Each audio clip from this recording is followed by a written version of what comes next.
A lot happened at New Japan Pro Wrestling's Dominion that makes the AEW New Japan Pro Wrestling Forbidden Door pay-per-view much clearer. And if you're an AEW fan that just wants to get interested in New Japan before the pay-per-view, I'm going to help you walk through this review of Dominion here on the Squared Circle Psychobabble. My name is Michael Valenti. Starting things off with six-man tag action, it's TJP, Aaron Henare, and Francesco Akira of the United Empire defeating Master Wato and Rizuki Taguchi and Hiroyoshi Tenzan, who, you know, this match is typical of what you would see in an AEW multi-man match where, you know, sometimes they stick to the rules, sometimes it gets chaotic where a bunch of guys are coming in doing double teams, the ref's not quite following the rules or enforcing the rules. This is kind of where Tony Khan gets this from, and some of the indie style kind of gets this from New Japan Pro Wrestling, where they still are following the rules, but sometimes they don't always follow the rules. In this match, even though it was 8 minutes, you kind of saw that in this match. A main focus of this is because it is for the Junior Heavyweight Tag Team Championship build that's going to be happening later this month. TJP and Francesco Akira are going to be facing Master Wato and Rizuki Taguchi, also known as Team 6 or 9. But it was actually Aaron Henare that gave a full Nelson to Hiroshi Tenzan for the victory in this. And you might know Henare because he was part of the beatdown that Will Ospreay led with the United Empire on this week's episode of AEW Dynamite. And Hiroshi Tenzan is actually a well-known and has a pretty big historical run in New Japan Pro Wrestling. Before Kota Ibushi won back-to-back G1 Climax championships, Tenzan was actually the guy that did that. So Henare getting the full Nelson on Tenzan helps him clinch his spot in the G1 Climax later this summer. And if you guys have never seen a G1 Climax before, highly recommend it. Get yourself a subscription to New Japan Pro Wrestling because that's some of the best wrestling you'll ever see year round. The G1 Climax round robin tournament. Winner faces the IWGP Heavyweight Champion at Wrestle Kingdom, which is New Japan's version of WrestleMania, which I'm sure most wrestling fans today know what that is. And if not, there you go. That's what that is. Next up, we have another six-man tag match. We have the Bullet Club now, which I'm sure everyone knows the Bullet Club that's an AEW fan because of Hangman Page, the Young Bucks, Kenny Omega, Adam Cole, Jay White. They're all part of the Bullet Club. And actually, recently joining the Bullet Club is from Impact Wrestling, the X Division champion Ace Austin, who's in this match, along with El Phantasmo and the IWGP Junior Heavyweight champion Taiji Ishimori, also known as Bone Soldier. They go up against LIJ, which is a subset of the Los Ingobernables faction that was started by Andrade and Rush in CMLL, and then was brought into Japan by Tetsuya Naito, who's in this match. One of the best New Japan Pro Wrestling wrestlers, and just coming off an injury, he might not be at Forbidden Door, and they're kind of slowly bringing him back into New Japan Pro Wrestling, hence why he's in this six-man tag match as well. Bushi and Hiromu Takahashi also in this match. Just like the previous six-man tag match, this is built around another championship match that we'll see down the road. Taiji Ishimori against Hiromu Takahashi, who won the Best of Super Juniors tournament, which Wheeler Yuta was also a part of and had a decent run in that tournament, but obviously did not win it because Takahashi won it. So we're going to see that match for the Junior Heavyweight title later this month. This one was a little bit better than the previous six-man tag match, but still kind of the same stuff that we saw.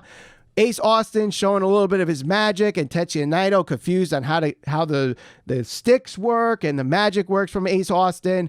So there was a little bit of that. Not the biggest fan of that kind of stuff, but it was still entertaining nonetheless. I like Tetsuya Naito. I hope he's at Forbidden Door, but could understand if he's not at Forbidden Door at this point.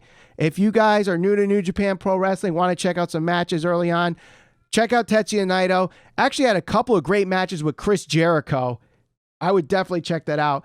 Ace Austin does get the win here for the Bullet Club, pinning Bushi in the match, which you'll see a lot with Bullet Club. They'll always find ways to win matches through nefarious means. They are probably the most heelish faction in New Japan Pro Wrestling. And if you see Bullet Club represented in the Forbidden Door pay-per-view, you're definitely going to see some shenanigans in their matches because that's just how they roll as heels. They should be doing that because that's how you get heat. The easiest way to do it is to cheat and screw the baby faces out of wins. And that's kind of what happened here. You know, you had outside interference and blocking, and eventually Ace Austin does take advantage of that for the win. Now, the next match is a one-on-one match, and if anybody has a problem with Orange Cassidy or Danhausen or R-Truth or the 24/7 title, you're not going to be a fan of Toru Yano, because Toru Yano is basically New Japan's pro wrestling's comedy wrestler. And I put that in quotes because the way he approaches his matches is he just tries to find every way to win matches. They're never going to be long 20-minute matches or 30-minute matches or whatever clinics, 5 stars on the Meltzer scale or whatever. He's going to find ways to win his matches quick and as painless as possible. And that includes tying people up to barricades, hog tying them with zip ties. I mean, we saw the first loss Jon Moxley had in New Japan Pro Wrestling was against Toru Yano, where he handcuffed Moxley to his young lion, Shota Imuno, I think I pronounced that right. If I didn't, I apologize, but handcuffed him for a countout.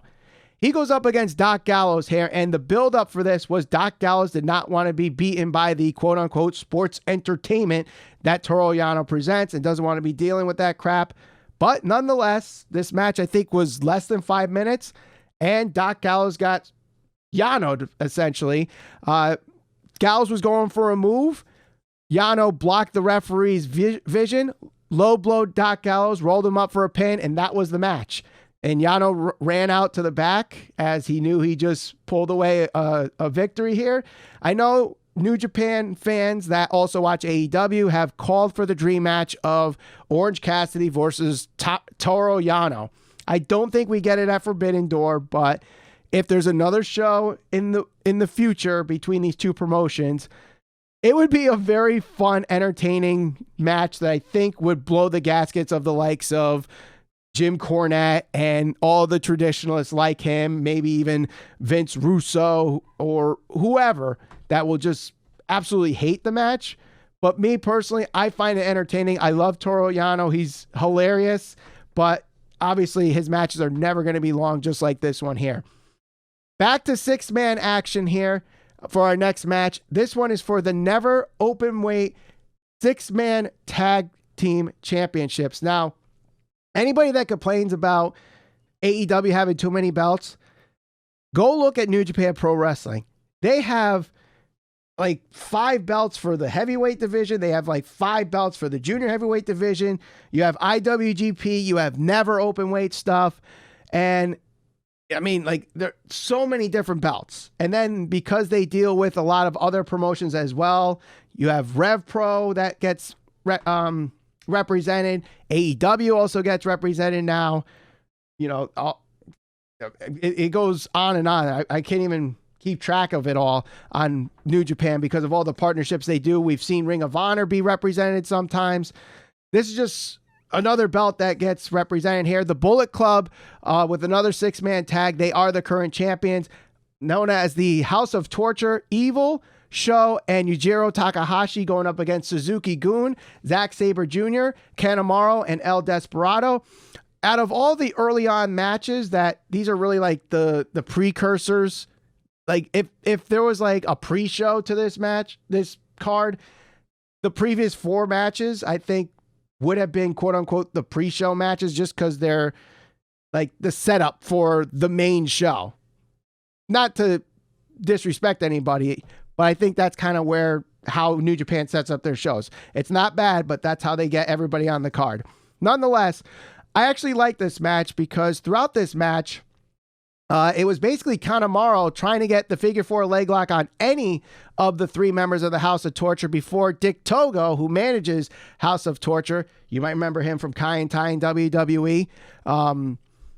He was trying to figure 4 leg lock anybody, including Dick Togo, who he actually got to tap. Unfortunately, he's not in the match, so that doesn't give the win to Suzuki-gun. And that was the main focus of this match. Eventually, though, when Kanemaru had the figure 4 on show. Just couldn't quite get that tap out. Then Togo interferes with the referee. Evil interferes with the referee. Yujiro Takahashi hits Kanemaru with his pimp stick, because Yujiro Takahashi's character is like a pimp. So he's got the pimp stick there, hits him, and eventually Sho hits Kanemaru as well with his boot that had a wrench loaded in there, eventually getting the win and pinning Kanemaru there. The one thing I was a little upset with was we did not get much of a showcase for Zack Sabre Jr.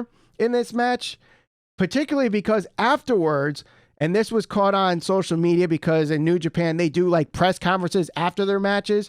There's not really promos per se in New Japan, but Zack Sabre Jr. called out Bryan Danielson for his match at Forbidden Door. So it seems like that's going to be a match that we see at Forbidden Door. We know, if you follow Dave Meltzer's Wrestling Observer newsletter, at the end of the year, they have all these different awards. One of them is for the best technical wrestler, originally called the Bryan Danielson Award, but because Zack Sabre Jr. won it so many years in a row, it's now the Bryan Danielson Zack Sabre Jr. Award. So this could be a match where we decide who the best technical wrestler is. And if you're wondering, is Zack Sabre Jr. that good of a technical wrestler? Is he up to Bryan Danielson's level? Personally, I think Danielson's a better wrestler, but I still think this match is going to be a great match if it ends up being on the card. And if you want to look up some of Zack Sabre Jr.'s matches, you definitely can. Not necessarily in New Japan. He's worked all around the world. He actually was in the Cruiserweight Classic, if I'm not mistaken, in WWE. So if you have a subscription to the WWE Network, you could also check him out there. So that's going to be a great match. And if you ever played Retromania, Zack Sabre Jr. is in there as well. A great technical wrestler. That's going to be a fun technical match if it happens at Forbidden Door. But a match that I think will definitely happen at Forbidden Door will feature Jeff Cobb and the Great O'Khan, who win the IWGP Tag Team Championships against the Bullet Club's Chase Owens and Bad Luck Fale. The match itself was okay. Not really much to talk about with that match. More so what happened after the match, I think, is worth having the conversation there. Rocky Romero, who was part of the beatdown in the Ring of Honor Tag Team Championship match, Roppongi Vice versus FTR, where Cobb and O'Khan interfered and attacked both teams there. So this is going to set up the match that we're going to have, whether it's for the Ring of Honor Tag Team Championships, the IWGP Tag Team Championships, or both Tag Team Championships in some type of, I think it's going to be a triple threat between Cobb and O'Khan of the United Empire, FTR, and Roppongi Vice. And then the two, I think, will end up happening is FTR wins the IWGP Tag Team titles, retain the Ring of Honor Tag Team titles, so they could be like the belt collectors of the Tag Team division, and then eventually win the AEW Tag Team Champion, just to prove that they are the best tag team in the world. I did like this little moment here with Rocky Romero coming in to try to beat up Cobb and O'Khan, but obviously he's just one man there, gets beat down. He actually goes to the commentators table, which Kevin Kelly and Chris Charlton were the commentators of this. He goes to them and says, it's not over yet. We're going to win our match and we're going to beat down Cobb and O'Khan. I just thought this was a great build to Forbidden Door. And I hope AEW does their part and builds on this even more heading into Dynamite or Rampage or heading into Forbidden Door. Next up, speaking of Forbidden Door, we have confirmation of who Jon Moxley will face for the interim AEW championship. And of course, I think most people assume this was going to happen, but Hiroshi Tanahashi does beat Hiroki Goto to get that spot to face Jon Moxley. This match has really been 3 years in the making, because since Jon Moxley started wrestling at New Japan Pro Wrestling, he's had his eyes set at Hiroshi Tanahashi, and for whatever reason, this match just never happened. Jon Moxley has been the IWGP United States champion multiple times, and one time he had to vacate it. One time COVID happened, so he never got to wrestle Tanahashi. He dropped it to Lance Archer. Lance Archer ended up facing Tanahashi, and Tanahashi won the United States Championship from Archer, and they created this huge, I guess, curse of the United States Championship, which I'll talk about a little bit deeper later on in the review. But when it comes to this match, I thought this was a really, really good match and a really strong, when people say strong style, this is what they're talking about. You know, Hiroshi, Tanahashi, and Goto just brought their all and just beat the crap out of each other. It was hard hitting. It was physical. It was, you know, psychological as well.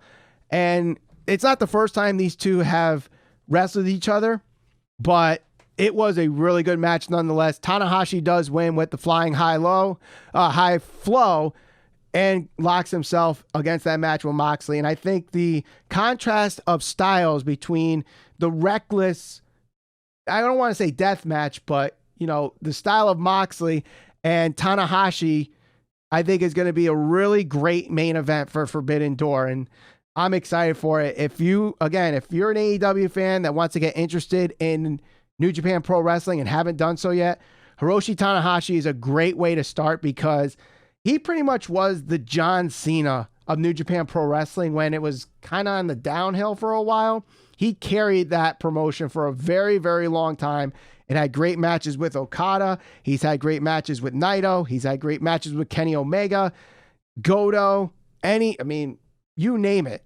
Hiroshi Tanahashi's had some great matches with them all. So definitely check out Hiroshi Tanahashi matches. And I really hope that Tanahashi ends up having a match or two on AEW before Forbidden Door, just so that more fans get to see him before that match against Moxley. Next up, we have the New Japan Pro Wrestling King of Pro Wrestling champion, Shingo Takagi, defeats Taichi in what was called an unlimited scramble match. So this is kind of new, this King of Pro Wrestling champion. They started doing it after they came back from COVID, and it's basically a title that the matches have these unique stipulations to them. I think there was one not too long ago where the stipulation was they had to put someone in a dog cage. Toru Yano was the original champion. So, if I go back to what I said earlier, there's some crazy things that can happen with him in his matches. But this match was the unlimited scramble match. So basically, any pin count you had, you get a point. So if you got a pin for a 1 count, that's a point. A 2 count, that's 2 points. A 3 count, but you can also keep going and pin someone for 4, 5, 6, 7, however the ref counts. And he keeps counting until there's a kick out. It was a 10-minute match, and it went 11-10 in the favor of Shingo Takagi to retain the King of Pro Wrestling Championship. It's a weird match, and I don't think this really showcased these two quite well. Shingo Takagi is a very, very good junior heavyweight that can wrestle with the heavyweights. And Taichi has really impressed me, especially after his last G1 Climax performance. If you want to look up a match, look up Taichi versus Kota Ibushi. I believe that was the A block final or B block final last year. They kicked the ever-loving crap out of each other. Check out that match. You won't be disappointed. And Shingo Takagi, you can look at his matches with Okada, his matches with Will Ospreay. He's just a great, great wrestler. Absolutely phenomenal wrestler. And I don't think either one of these two will be at Forbidden Door. Takagi, I would love to see. And Taichi, I like him. But again, I think these two are probably going to be out of Forbidden Door. But two guys we might see at Forbidden Door, Machine Gun Carl Anderson and Tama Tonga wrestle for the Never Openweight Championship. Now, from when I started watching New Japan Pro Wrestling, the focus that I remember this title was, it was really the strongest of strong style wrestlers. Tomohiro Ishii, Minoru Suzuki, Hiroko Goto. Those were really the guys, even Kota Ibushi, who does have a strong style, even though you won't think just by looking at him he has a strong style. These are the guys that went for the Never Openweight Championship. However, this match was more of the storyline based approach, because Carl Anderson was an original member of Bullet Club. Tama Tonga was an original member of Bullet Club. And recently, Carl Anderson helped lead the kicking out of Tama Tonga in the Never Openweight Championship, or in the Bullet Club. So Tama Tonga and his brother Tangaloa, the Gorillas of Destiny, are now out of Bullet Club. And Carl Anderson was actually the mentor of Tama Tonga for the went as a young lion. So basically the young lion is like the NXT per se of New Japan, where they mentor a wrestler and they follow them. And once they are done with their training, they either go to excursion or actually become part of New Japan Pro Wrestling and actually get a character and stuff like that. But this match kind of focused in on that, and the commentary did a really good job painting that picture, especially if you're new to New Japan Pro Wrestling and don't quite get the whole story of Bullet Club. They did this so well. In fact, the story of the match was who was going to hit the stun gun first, because that is Karl Anderson's finisher, but he also passed it on to Tama Tonga. And with Doc Gallows at ringside, Tama Tonga had Jado on his side, someone that is formerly part of Bullet Club and also was kicked out. So, Doc Gallows tried getting involved a few times, and Tama Tonga did his job to reflect him. Jado did his job as well. But at the end, Tama Tonga does hit Doc Gallows with the stun gun, but could not hit Karl Anderson. Anderson hits Tonga with the stun gun, and we have a new never open weight champion and Karl Anderson. I thought this was a pretty good match. Personally, I think it could have gone an extra 5 minutes and I still would have been impressed, but nonetheless, I think the pace was still good. I think the story was well done. The length of the match, like I said, could have been a little bit longer, but I'm not going to complain too much about it. I thought it was a really good match nonetheless. Next up, we have for the IWGP United States title, Will Ospreay versus SANADA. And as I alluded to before, this title really has been cursed ever since. I mean, you go back a couple years. Juice Robinson won the title and he broke his hand winning that title. Jon Moxley won the title and then he had to vacate it because he couldn't get to the show because of a tsunami. Then we had COVID. Then, fast forward now, we had a few things happen where now Juice Robinson had to, first off, SANADA, who was in this match, he had to vacate the United States title after he beat Hiroshi Tanahashi because he broke an orbital bone. Eventually, Juice Robinson won a fatal four-way for that vacated title at Capitol Collision in Washington, D.C., in a fatal four-way, which included Ospreay, Jon Moxley, and Hiroshi Tanahashi. Then Juice Robinson got appendicitis, and he had to vacate the title because he refused to go to Osaka for this Dominion show, which he was going to be defending in a triple threat match against Ospreay and SANADA. Because he did not go to the show, he vacated the title. So now we have Will Ospreay versus SANADA. I thought this was a really good match, and for those that have heard of Will Ospreay but never really watched him, you may have heard he has kind of the same reputation as Ricochet has, where he's very spotty and high-flying. He doesn't really use psychology. He's one of those Circus Olay guys that, is all flip-floppy, but no substance to it. However, the last 3 years, he's really built muscle. He's changed his character. He started this faction, the United Empire, which is becoming one of the top heelish factions behind Bullet Club in New Japan Pro Wrestling. And his style has been very, very good. I really recommend any of the matches that he's really been in since, I'd say, 2019.